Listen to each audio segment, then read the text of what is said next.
ണ്ട് കാരണം നമുക്ക് അറിയാൻ കഴിയില്ല അത്.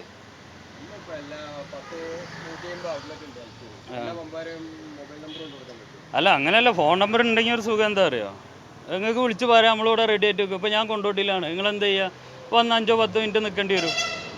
ഇപ്പോൾ മെസ്സേജ് അയച്ച് ഇനിയിപ്പോൾ കറക്റ്റ് മെസ്സേജ് വന്ന് വിചാരിക്കുക, നമുക്ക് ഇപ്പോൾ 1.25 മണിക്കൂർ കണക്കൂട്ടിയിട്ട് നിങ്ങൾ ഇവിടെ എത്തുമോ? 1.25 മണിക്കൂർ കൊണ്ട് നിങ്ങൾക്ക് അങ്ങനെ തിരക്കുള്ള ആളാണെങ്കിൽ നിങ്ങൾ ഫോൺ നമ്പർ വയ്ക്കുക, വിളിച്ച് പറഞ്ഞാൽ നമ്മളിവിടെ കറക്റ്റ് നിൽക്കില്ല. എല്ലാവരും ഒരുവിധം വണ്ടിക്കാരൊക്കെ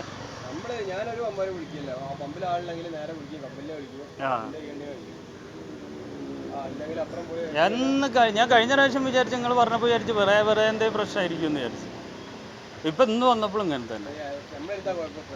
ഇപ്പം ഞാനാണ് ഇപ്പോൾ റോങ് ആക്കി, ഞാൻ ചാവി എടുത്ത് തന്നാണ്. നിങ്ങൾ ആ ചാവി എവിടെ വെച്ചത് എനിക്കറിയില്ല, പിന്നെ എൻ്റെ അടുത്താണോ ഫാൾട്ട്? ഇപ്പം ചാവി ഇട്ടാത്ത പ്രശ്നം. ഞാൻ ചാവി തന്നോ ഇല്ലേ, വന്ന വഴിക്ക് വണ്ടിയുടെ ചാവി തന്ന്, എന്നിട്ട് നിങ്ങൾ വണ്ടിയുടെ മേലിൽ നിന്ന് വീണാന്ന് പറഞ്ഞിട്ട് രണ്ടാമത് ഞാൻ എടുത്തു കൊടുത്തിട്ട് മറ്റവൻ്റെ കയ്യിൽ ഏൽപ്പിച്ച്. അത് നിങ്ങൾ പേടിക്കാണ്ടായപ്പോൾ അവിടെ വെച്ചെന്ന് തോന്നുന്നുണ്ട്. ഇപ്പം നമ്മൾ ഒരു പ്രാവശ്യം വണ്ടി വന്നാൽ ചാവി എടുത്ത് തരും, പിന്നെ ആ ചാവി നിങ്ങൾ നോക്കുക. ഇല്ല, ഞങ്ങൾ വിട്ടാൽ വേറെ ഒന്നും വേണ്ട, അത് അവിടെ നിന്ന് എടുക്കുക.